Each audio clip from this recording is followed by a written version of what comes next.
কেউ একজন আসুক অবশেষে, গুছিয়ে দিক, ক্ষততে যত্নের প্রলেপ দিক, কান্নায় মুছে দিক, মাথায় হাত বুলিয়ে দিক নরম হাতের স্পর্শে। একজন আসুক শান্ত বিকেলের মতো, প্রজাপতির মতো উড়তে দিক খোলা আকাশে, কিংবা সেই হয়ে উঠুক এক টুকরো মুক্ত আকাশ।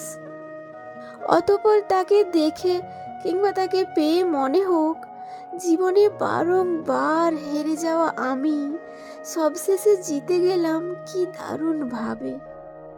মাথার ওপর হারাতে থাকা বিশ্বাসের শেষ অংশটুকু সেই মানুষটা জমা করে রাখুক জীবনের শেষ দিন অবধি।